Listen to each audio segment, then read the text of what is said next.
Hey everyone, and welcome to Cat Training 101.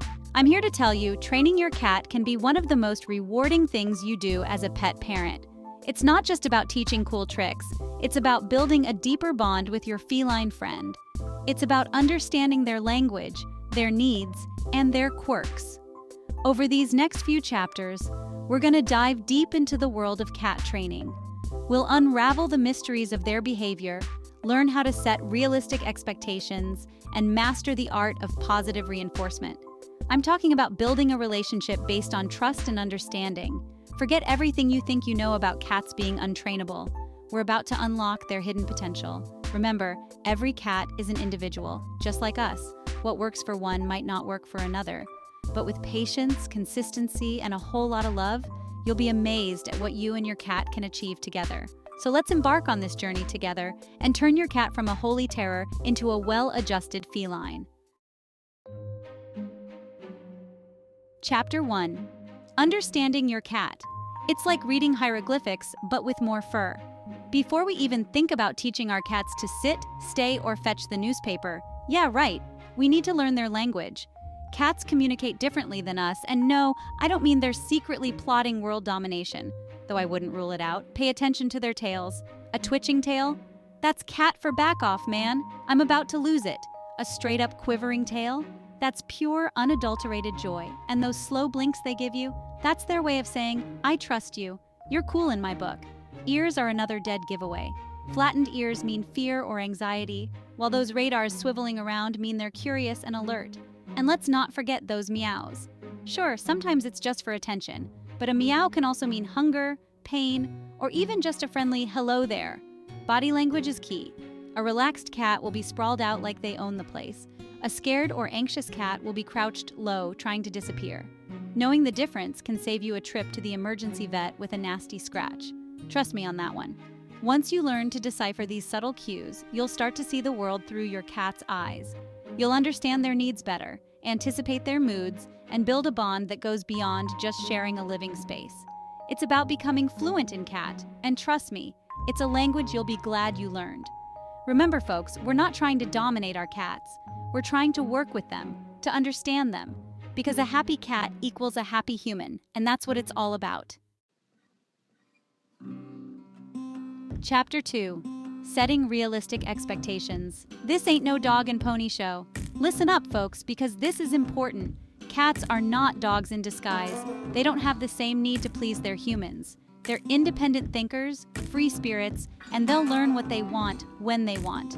Don't expect your cat to be fetching the newspaper anytime soon, or rolling over on command. Cats are all about motivation. If they don't see the point in doing something, they're not going to do it, no matter how many treats you wave in their face. We're not talking about turning your cat into a circus act. We're talking about building a relationship based on mutual respect and understanding. It's about setting achievable goals, like getting them used to a harness or stopping them from scratching the furniture. Think of it like this. You're not training your cat, you're persuading them. You're showing them that cooperating with you is in their best interest. It's about finding that sweet spot where their desires and yours align. So, take a deep breath, ditch those dog training manuals, and embrace the feline way of learning. It's a wild, unpredictable ride, but trust me, it's worth it. Chapter 3. The power of positive reinforcement. It's all about the love, baby. All right, folks, let's talk turkey, or rather, tuna. When it comes to training your cat, positive reinforcement is your secret weapon.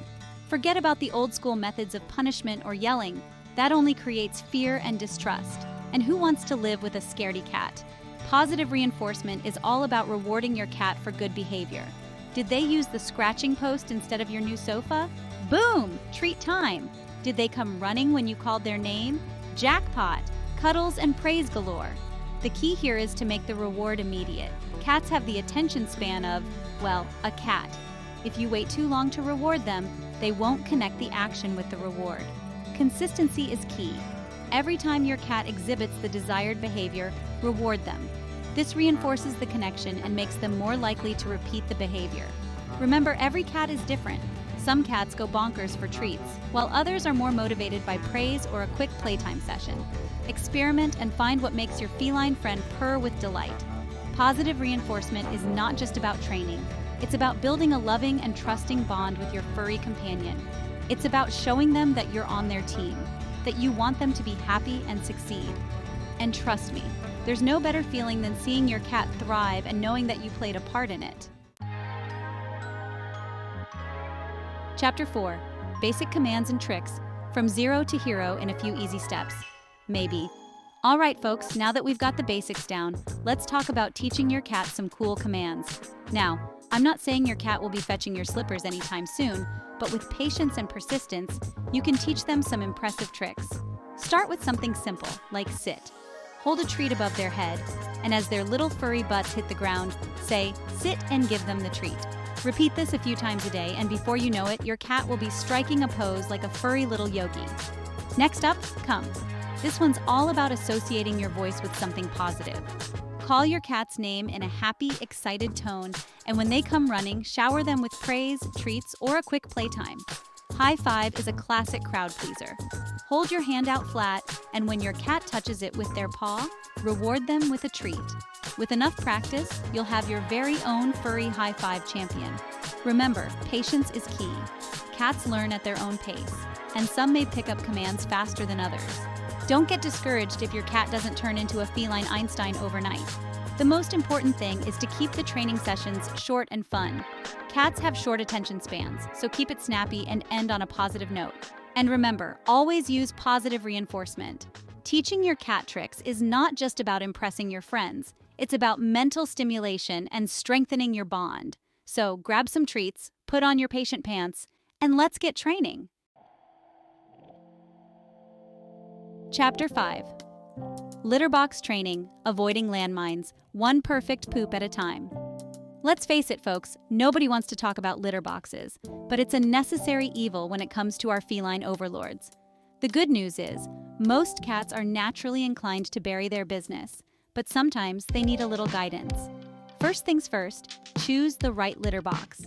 It should be big enough for your cat to comfortably turn around in, and low enough for them to easily hop in and out of, and trust me, when it comes to litter boxes, bigger is always better. Next up, the litter itself. There are so many options out there, it's enough to make your head spin. Clay, clumping, recycled paper, the list goes on and on. The key is to find one that your cat likes and stick to it. Location, location, location. Don't stick the litter box in a high-traffic area where your cat might feel stressed or vulnerable. A quiet corner in a room where they feel safe and secure is ideal. Once you've got the right setup, it's all about consistency. As soon as you bring your new cat or kitten home, introduce them to the litter box right away. Gently place them in the box and let them sniff around. If accidents do happen, and trust me, they will, don't punish your cat. Just clean it up thoroughly with an enzymatic cleaner to eliminate any lingering odors that might attract them back to the scene of the crime. Remember, if your cat suddenly starts peeing or pooping outside the litter box, it could be a sign of a medical issue. So, if you notice any changes in their bathroom habits, it's always best to err on the side of caution and consult with your veterinarian. Chapter 6. Discouraging unwanted behaviors. From naughty to nice, one claw at a time. Okay, folks, let's talk about those not-so-cute cat behaviors that drive us all a little crazy.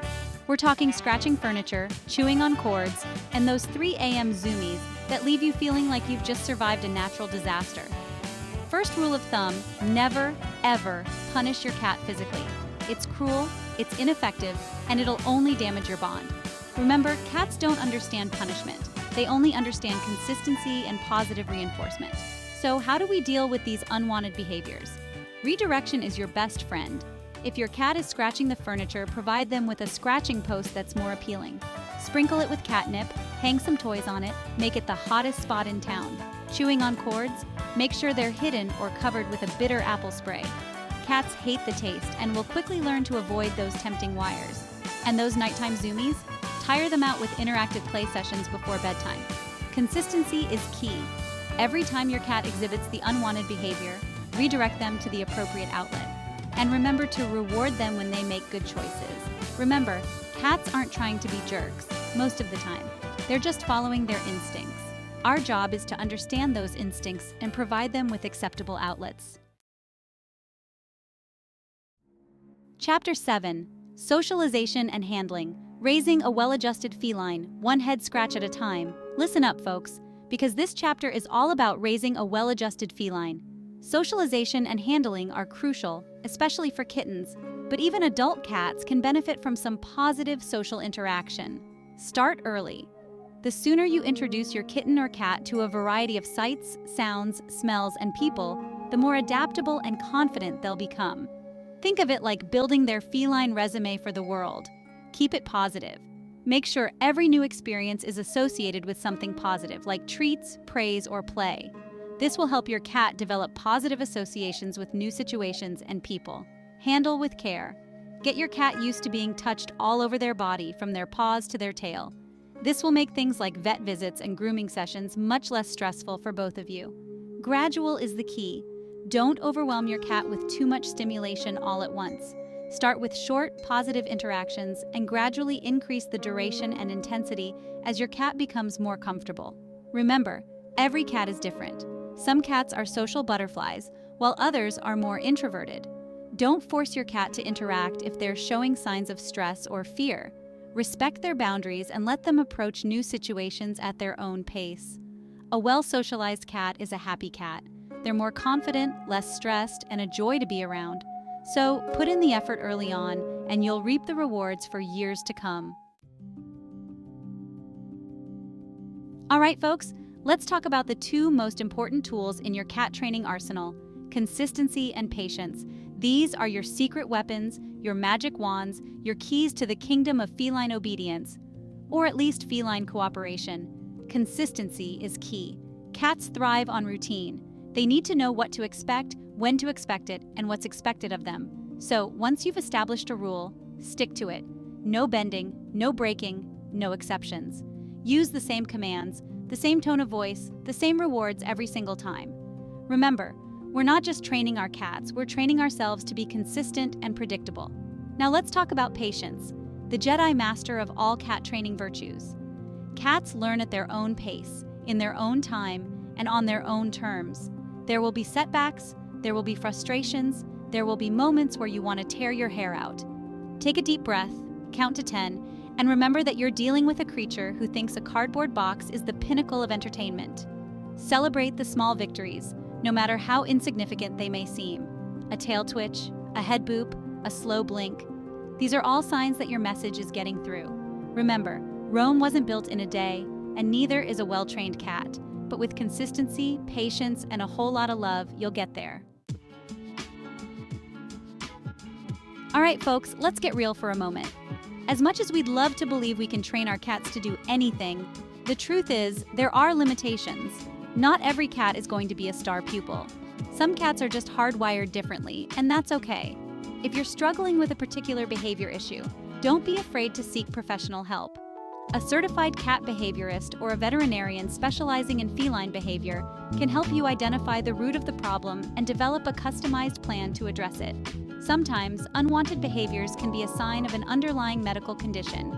If your cat suddenly starts peeing outside the litter box, acting aggressively, or exhibiting any other unusual behaviors, a trip to the vet is always a good idea. Remember, there's no shame in asking for help. It doesn't mean you failed as a cat parent. It means you're committed to doing what's best for your furry friend. And sometimes, that means bringing in the big guns. So don't give up hope. With the right guidance and support, you can overcome even the most challenging cat behavior issues. And remember, even if your cat never learns to fetch the newspaper, they'll still love you unconditionally, as long as you keep the food bowl full and the head scratches coming. All right, folks, let's talk about enriching your cat's environment. Because a bored cat is a destructive cat, and nobody wants to come home to a living room that looks like a tornado of shredded furniture and scattered feathers. Think vertical space. Cats are natural climbers, and they love having a bird's-eye view of their domain. Provide them with plenty of vertical space in the form of cat trees, shelves, or even just strategically placed furniture. Scratching posts are a must-have. They satisfy a cat's natural urge to scratch and help keep their claws trimmed. Invest in a variety of scratching posts, both vertical and horizontal, and experiment with different materials to see what your cat prefers. Hide and seek is the name of the game. Cats are natural hunters, and they love the thrill of the chase. Hide treats or toys around the house, or invest in puzzle feeders that challenge your cat to work for their food. Interactive play is crucial. A tired cat is a happy cat. Set aside some time each day for interactive play sessions with your feline friend. Feather wands, laser pointers, and even simple crumpled up pieces of paper can provide hours of entertainment. Creating a stimulating and enriching environment for your cat is one of the best things you can do to keep them happy, healthy, and out of trouble. So, get creative, have fun, and let your inner cat out to play. So there you have it, folks. You've officially graduated Cat Training 101. Remember, the journey of understanding and connecting with your cat is an ongoing one. It's about building a relationship based on mutual respect, trust, and a whole lot of love. If you found these tips helpful, don't forget to give this video a big thumbs up, share it with your fellow cat lovers, and subscribe to my channel for more awesome cat content. And remember, keep those tails twitching, those purrs rumbling, and those claws off the furniture. Until next time, happy training.